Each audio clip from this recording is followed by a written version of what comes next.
Good morning, everyone. I'm happy to welcome Chigan Roshi to give the Sunday talk today and lead the discussion. Wherever you are, whatever your name may be, whatever your identity might be at this time, whatever time zone, whatever calendar day, hour, or whatever, welcome. Yet another attempt is being made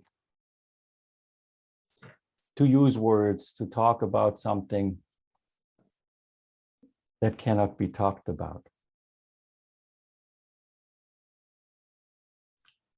But like the Buddha, who after his awakening was silent for some time and came to this innate human need to share, to not confine his awakening to himself by the fact of having seen suffering, how it works, what it is, and what the chances are to develop a relationship to this dynamic that is more wholesome than opposition or just subjecting oneself to an objective reality of that what affirms us or that what negates the self. So only aspects can be talked about, and even that, let's always remember, these are glimpses, these are similes, these are metaphors, not the thing itself. Like the Diamond Sutra says, a mountain is not a mountain, we just call it a mountain. So in that spirit, today, I would like to explore a few thoughts about freedom. Freedom always is a big topic in spiritual practice because becoming free, liberation, is often one of the motivations that we have to undertake such an endeavor as spiritual practice or any kind of devotional practice. The deep prayer for XYZ, if fully engaged in, where the self disappears, is no different from dedication in a practice that looks like what we do. Liberation begs the question, what are we trying to liberate ourselves from? And the other terms or items that come to mind in this context, of course, is I want to be liberated. And I have a belief that I can be liberated in this or that way. I have an opinion that this person is not liberated because XYZ. All of that. Liberation is a big question. Also, it comes to mind, well, what is it that's liberated? What is this landscape in which we find that quest for liberation? What is the rub between this individuality of this phenomenon that we call ourselves and the realization or the lack thereof that there is interconnectedness? Everything connected, but still individual consciousness. And if we look at the current times in which we find ourselves, it's easy to see that we in society have gone to a phase where some kind of tribalism, where people start to stick together, not so much anymore because they're good friends of their individual knowledge of each other or their individual esteem, love, respect, and common humanity, but tribes that hold together because we commonly oppose this or that. Also a very interesting phenomenon here. Friendships based more on ideology rather than this intimate connection between living human beings. And what comes to the foreground here is, well, which kind of world does this come from? Is it the world of concepts? The world of what? The world of essence, of substance, of opinion, of ideology? Or is it the world of suchness, where real human beings can be found, where suffering, no matter by even those who we would call opponents, is of the same genuine nature and experience as our own? Can you find any logic in this? Not at all. No logic whatsoever. And when we come to a point where logic fails us, it becomes a constant process of reconciliation.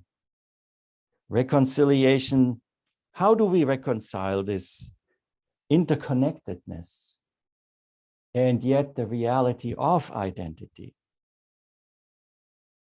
It's deeply tied, one to the other.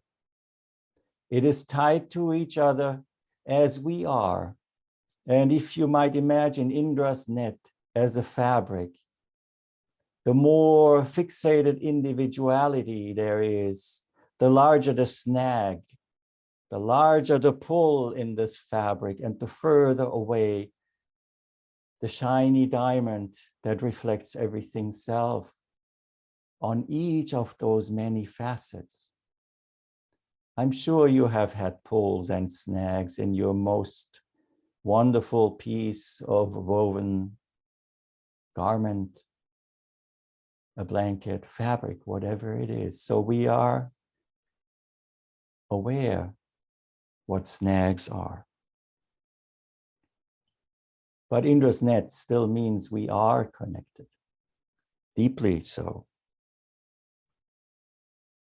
And the question that comes out for me is, why is this so difficult? Why is this so hard?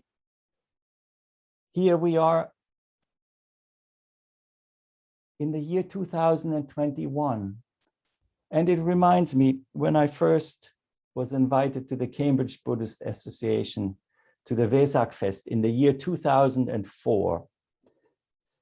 The Vesak is this pan-Buddhist celebration where many traditions celebrate the Buddha's birth, the Buddha's awakening, and the Buddha's passing in one day.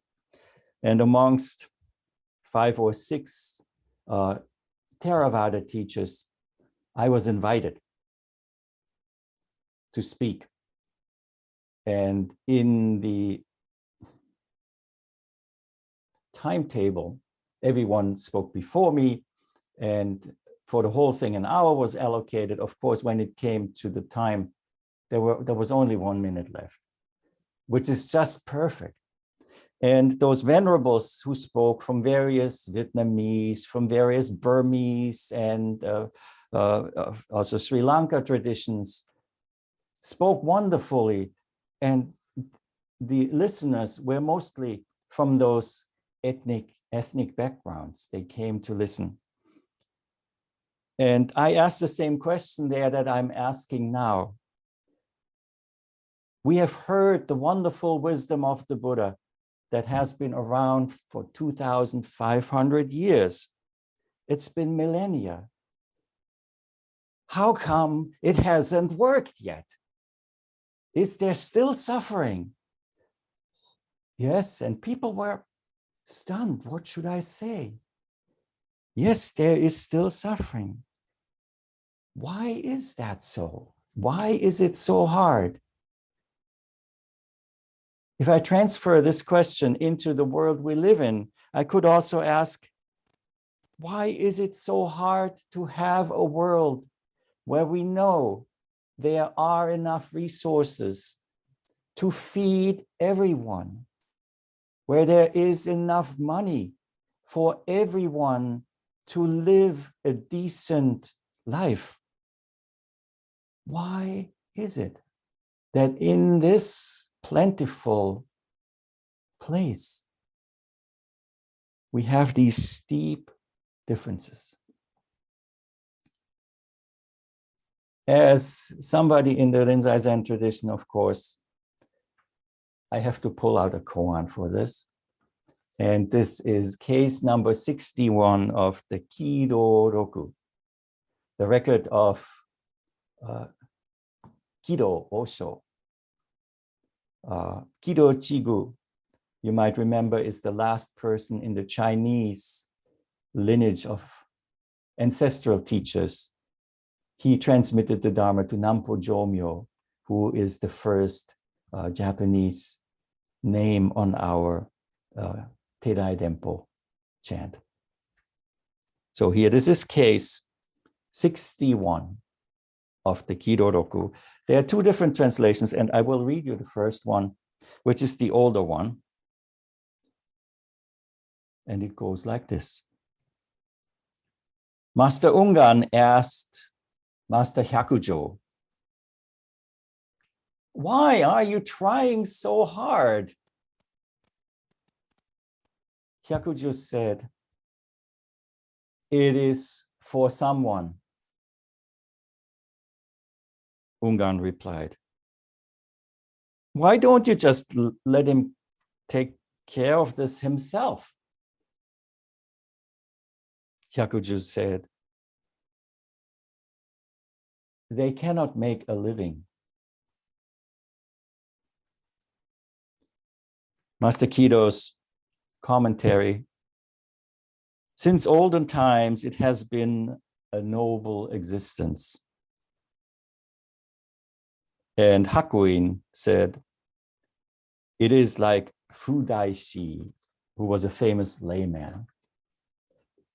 Now, to contrast that, or to give you the other translation of case 61.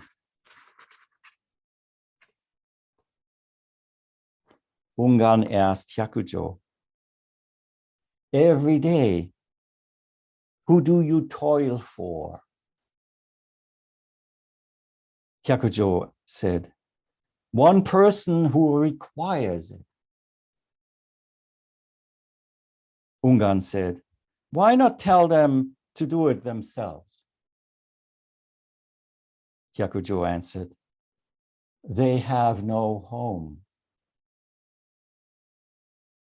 Kidō Chigu's alternate saying here, always honorable. So this Ungan is one of the great Soto masters, but earlier in his studies, he spent a lot of time with Hyakujō Eikai. And so while he spent the time there with the grandfather of Rinzai Gigen, he did not come to this awakening that Hyakujō talks about here as the one person. Now, of course, we will encounter the one person of no rank with the grandson of this Master Hyakujō. But famously, it is that Ungan at this time did not have any insight or illumination of that one person yet. Yet, the question is the same question that came out of this human being, because it's his human nature. Why is this so freaking hard? Why can't that be any easier? And here what reveals is the wonderful teaching that breaks everything, of course. These are just words, but we speak of the one person. And who is asking? The half person. There's another koan in this collection, case 41, where there's the talk about the half person and the one person. Now, of course, the half person is the consciousness we live in once we are cut in half by yes and no, by self and other, by good and evil, by obstacle, hindrance, by speedy means of helping us. All of that is within that realm of the half person. The dualistic mind is born in consciousness. So this one person, again, we have to be very careful, is not the one person that appears when the half person disappears. And that is a little hard to grasp. How? Just remind yourselves when you approach this topic, if there is a half person, it must be the half of the one, and the one is always there. Yet we think, oh, I have lost the other half. And that is this human conundrum we find ourselves in all the time. By affirming this, already all what is the other is left out. By opposing that, the same thing happens. This is the human conundrum of living in this two-dimensional world.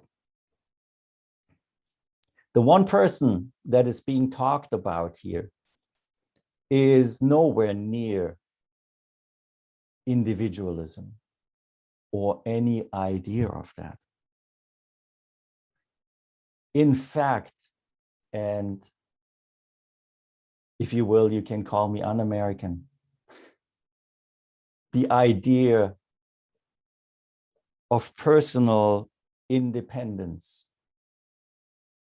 from the point of society is pernicious. It is really an enclave encapsulated in itself. I am independent. And that decries the very fact and the lack of the awareness of this interconnection. And we have to be really careful. It doesn't come just in the form of, let's say, a biker dressed in a studded leather jacket with a bandana going to some motorcycle rally unvaccinated. I choose for myself not to be vaccinated. It comes in the same form if somebody claims I am a Buddhist and encapsulates themselves and creates the other as being not of the same cloth of Indra. So we have to be careful. There are many refined delusions of independence. So what questions appear in this context? Often in our minds that are very keen on explanation, on understanding, on grasping. The question that comes out is what?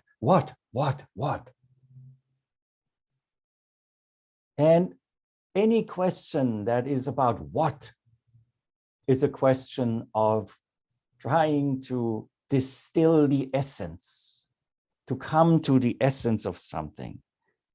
Essence, you know, the essence of vinegar is a concentrate.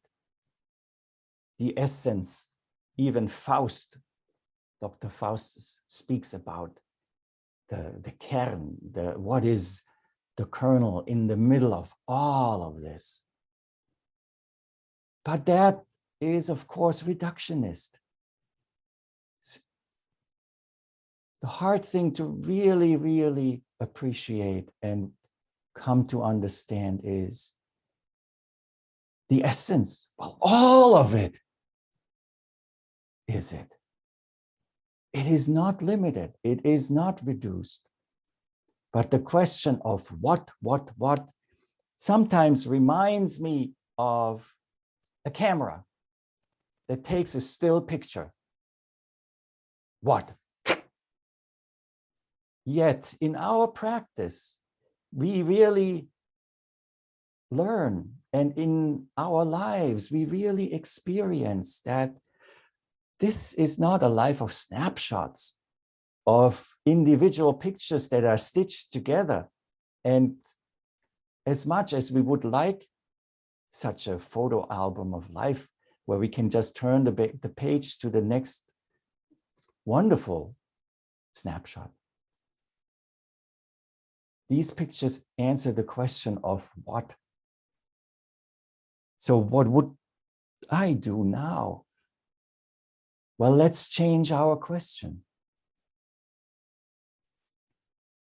What and who seek for answers of a static nature, of a declarative kind of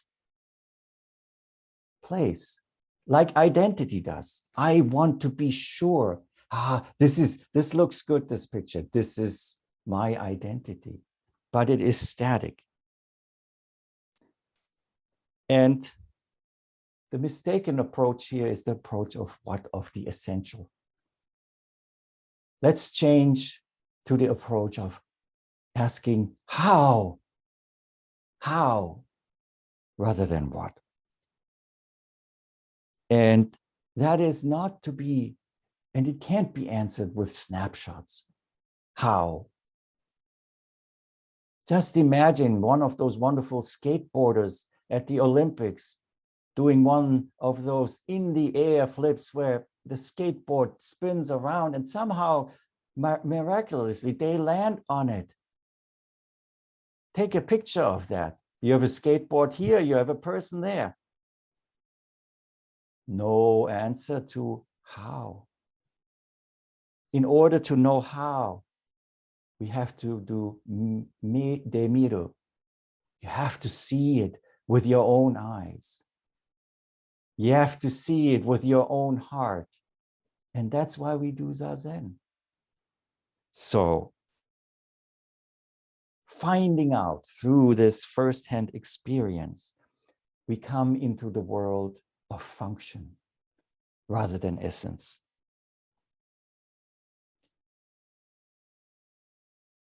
Where does liberation lie within that, we might ask? Does it mean if we go to the how from the what, that there are no limits? The how functions conditionally. This is the activity of karma, the activity of dharma, of conditional unfolding. And each of those strands in Indra's net has a different texture. Mountains, conditions don't change very quickly from the human point of reference, from our human mind. Maybe from a cosmic point of reference, they change at a completely different scale of time. And so it's also not surprising that when we wake up in the morning, oh, this is pretty much the same face as yesterday. But the question remains not what, who, or the answers there too, but how. How? How? We would like to see stability. Stability is helpful as a tool, as upaya. It's good to know where the bus stop is if you have to take the bus to town. But at the same time, you would not look at that as, or invest the same kind of emotional cloud behind this as an identity. Really, there is no difference. Identity also is a bus stop where we take the bus to be in communion with community, the world, in all its 10,000 millions, billions of flavors and conditions. Remember now in this koan when Hyakujō says, this person has no home, homeless. This is exactly what Joshu said when he awakened at age 18. Not only that, he said, now I am homeless and completely destitute. It is the same work that we hear Hyakujō talk about. There is this one who I work for, who cannot work for themselves. And that one is not the one. In the end, that one is the half. We all halves together can make up a pretty nice whole.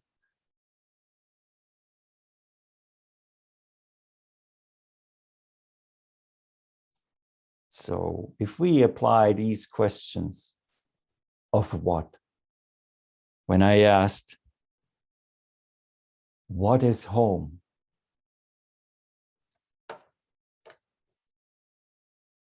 This. That is a what answer. But how is home?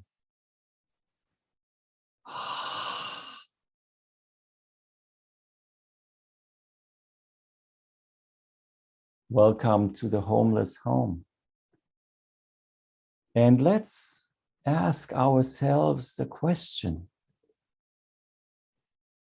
well, who is it that you work for, who cannot work for themselves?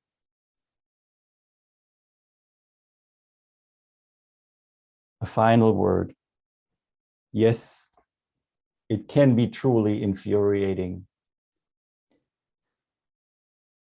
to see people act out of some limited set of understanding that is the reality for them. It can be infuriating, but we cannot let ourselves fall in a place that because we see that we give any credence that is of superior nature. That is not real understanding. Real understanding is that one great heart that within the limitation of those who experience limited conditions, with them works on the way to be found, to create conditions, to liberate them from this limitation. So let's do that all together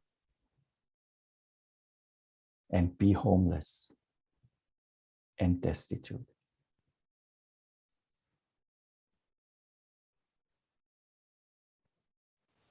Thank you so much, Chigan Roshi, and everyone who spoke today and who listened so deeply today. And now let us offer ourselves to all beings with great vows.